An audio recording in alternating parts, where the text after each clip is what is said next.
doing well. Today, we're going to speak on the topic of less is more. And before we get into it, I'd like to ask if you have any questions, topics of interest, shoot me an email at egliskiscapital@protonmail.com and I will address that. And at the same time, if you enjoy, do me a favor and go on whatever platform that you listen to, Spotify or Apple, and drop me a rating or a review. On Apple, you can scroll all the way to the bottom of the episodes, and that's where you write the review. And Spotify, you can just give a star rating. So less is more. What's that mean? Why do you care? And how does it make your life better or worse? Well, first, we'll start with doing fewer things, but doing those fewer things better. And it really comes down to us getting clear on what is most important to us at the given time or season in our lives. So I very much align with the idea that life is seasons because as I've gone through my personal experience, I've gone through many different personality transformations, different cycles of how I feel I'm supposed to be acting and what I'm supposed to be doing in that certain period of time. But the first step is kind of feeling out what is most important to you during this season of your life. And there's no better way to get clear on that than to at least identify what's not important to you at this time. And once you're clear on who you don't want to be, what you don't want to be spending your time on, and overall what you just don't want to be doing.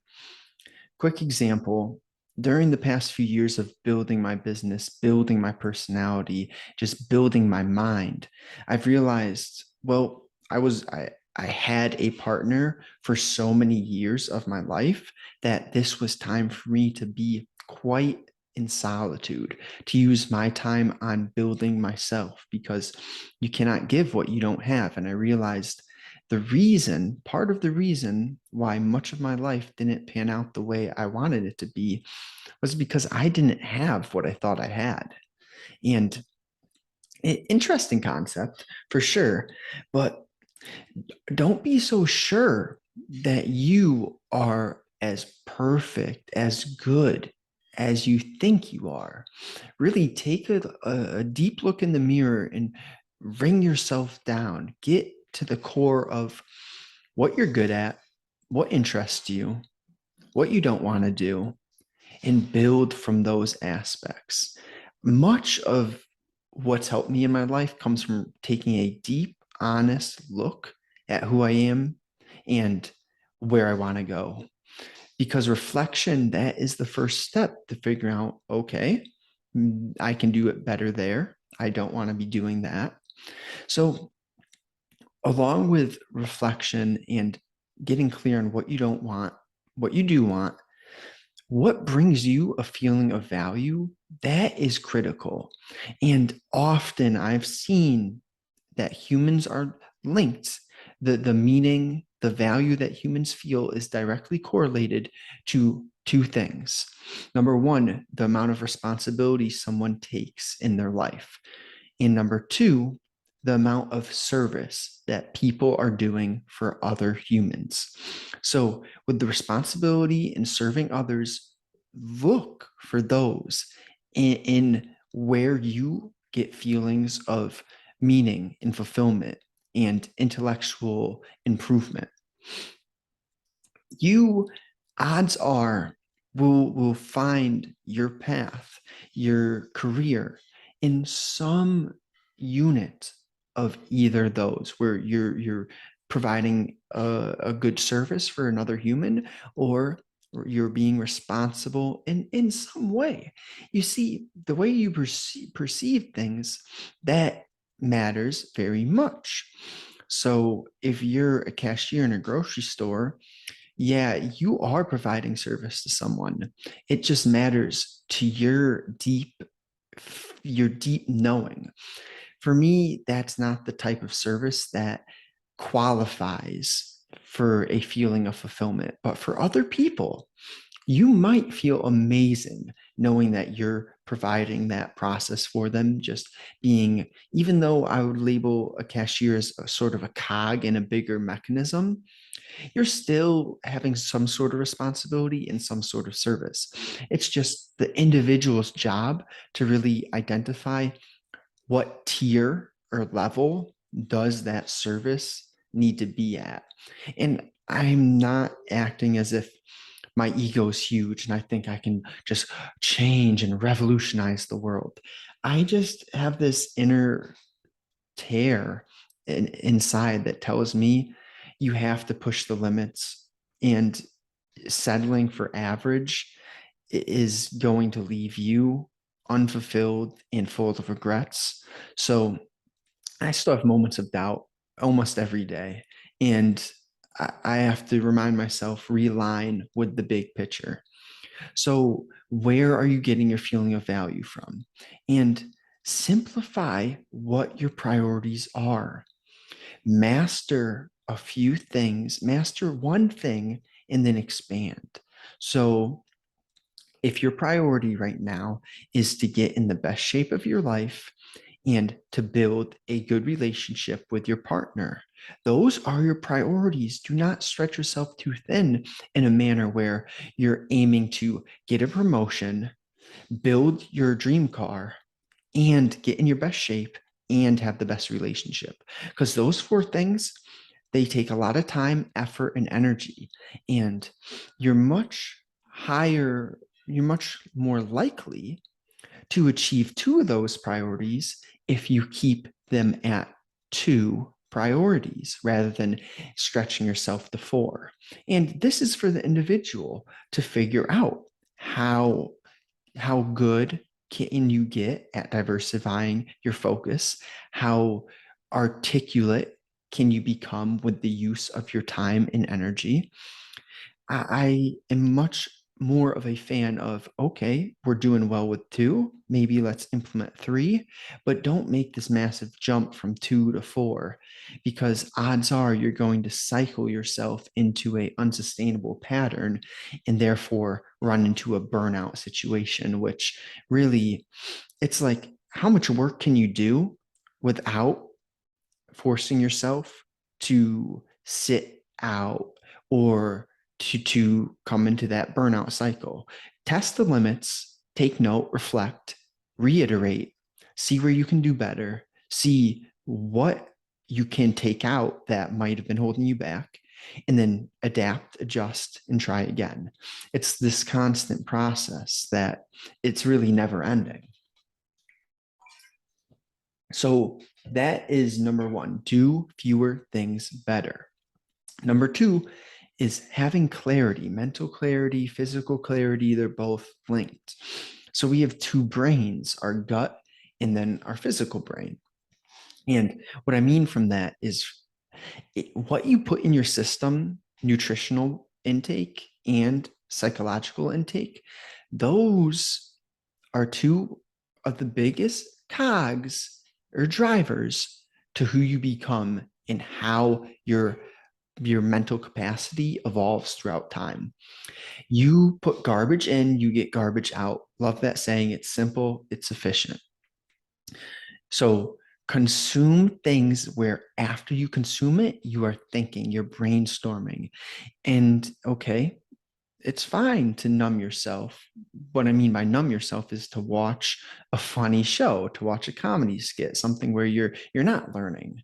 100% normal. But my point is, if that is your form of numbing yourself, it's much better than the harsher forms, which involve substances and fast food and like entertainment and distractions can come in so many different forms. And I want you to be very clear on the fact that some entertainment and distractions completely tolerable, but what is the level that you're participating in the numbing in the distraction? Is it something that you are not harmed by, or Is it something like fast food that clogs your brain? It makes it so much harder for you to think clearly 2, 4, 6, even 24 hours after eating fast food. Our systems are very complex, and food, substances, everything you put in your body stays in your body much longer than you think. It's interesting. So be clear with what you're putting in your body. Everything is a trade-off. So if you want to eat at McDonald's, I'm not saying that is going to kill you, but what it's going to do is slow your cognitive performance, slow your ability to, it's going to destroy your physical performance. And sure, you'll get some instant artificial dopamine. You'll get some good taste. Like, I understand there's trade-offs, but what's more important to you? Top physical and cognitive performance or some instant gratification? That's really what it comes down to. So the mind can become a prison. And this is something that is a never-ending process that we are meant to work through. For me, getting physically moving, waking up early prompts my physical action. And to attack the day with some sort of training, a workout, a run, boxing, something physical, it is doing one of the hardest tasks, the hardest activities early in the day. I swear, it is such a amazing action for you to get moving, do the hard thing early in your day. The rest of your day seems easier. These weird mental tricks. I don't know where to begin when it comes to breaking it down, but 10-year-old language, you do that workout early, you know it's hard. You push through that hard workout. Rest of the day, when hard things come at you, they're just not nearly as hard. Like, I'm not saying the rest of the day is pancakes and easy daisies. It's still challenging, but figuring out how to make the hard things easier through healthy practices and routines, man, that is priceless, extremely valuable. So, third, the battery or the vacuum. This relates to people, environments, intake, and many other areas. Those are just a few. I don't want to go on and just list. It comes down to, does that environment make you feel better when you've left? So there's the anticipation of an activity, and that's usually where you get most of the dopamine from. You probably are more excited for the party than you're actually excited at the party. Of course, if you've had 5 shots, that might be another story. Point is, when I first started drinking, I didn't view this in this framework at all. I was very much into instant gratification, looking forward to the event, participating in the action, which did make me feel good for a short period of time. But I never focused on the what comes afterwards. And oh my gosh, that is so extremely valuable to be aware of how this action, person, whatever, is going to make me feel after I leave. Because there's so many activities that we do in the moment that feel good. But then after, you have a sense of guilt, shame, low energy, just anger within. That is your internal being, consciousness, soul, God, whatever we label it, informing you that that was not the best use of your energy and time. Think about yourself, who you are, as a being of energy. And you, once you recognize that You're more than a human. You're not a human doing. You are a spiritual being in a human body. You have this broader lens about how everything you do, say, think, and act has a bigger ripple effect than initially perceived. And it's interesting, but this is just how the world works.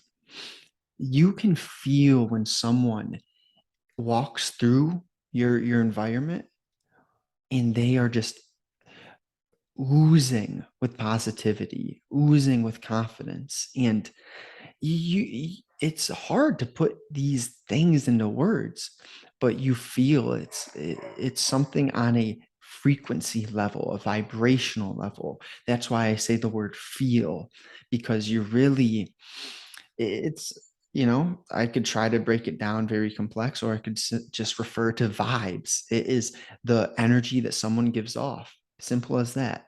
So first, I get it. You want to aim to survive. You need to survive. And before you get to being the best person you can be, leading by example, it's like, I just need to survive. And okay, if you're in that state right now where you're struggling physically, struggling practically, what do you do to get to a better place where you can start to actually focus on your longer term outlook, your mental capacity, your natural curiosity, and your health, most importantly? I would say let's do simple steps. Analyze your expenses and your income. Get rid of all the things that you are spending money on that are not serving your future self. If you don't have a clear outlook on where you want to go in life, that's the number one activity you want to do. Figure out who you don't want to be, what's important to you, what your priorities are, and that's a simple place to start. So you understand what your financial situation is coming in and out. You understand where you want to go, what you don't want to be. And then third, get clear on the changes you're going to make when it refers to your habits, your thought processes, and your routines. So if you're going out every weekend, or worse, every couple nights, you reduce that. Simply put, reduce that to a point with a goal of, well, there's two ways to do it. And it really comes down to your personal preference. I would say it's tough. It depends on the specific circumstance. If it's something you've been doing for such a long period of time and you're just sick and tired of doing it, I'd say hard rule. I am not drinking anymore. But let's say it's something less severe. You just notice you're not going the way you'd like to go. Maybe snacking at night too much. I would make more of a cutoff time and still have some of that snack, but just earlier in the day. So you're just building discipline essentially. By putting rules in place, by having structures and routines, you're going to force yourself to grow. See, if any high performing human with a big goal relied just upon their feelings, they would not do shit.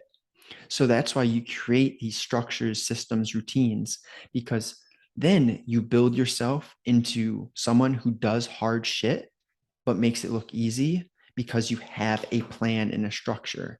And we'll leave off there. I hope that provided some value for you. If you are to take away anything from this episode, just understand that you don't want to be too hard on yourself. At the same time, you need to reflect. Ask questions. The better questions that you ask, let me rephrase. The fastest way to get to a better place is to start asking yourself better questions. So, what's a better question? Okay, how am I going to feel better? I've been sick lately.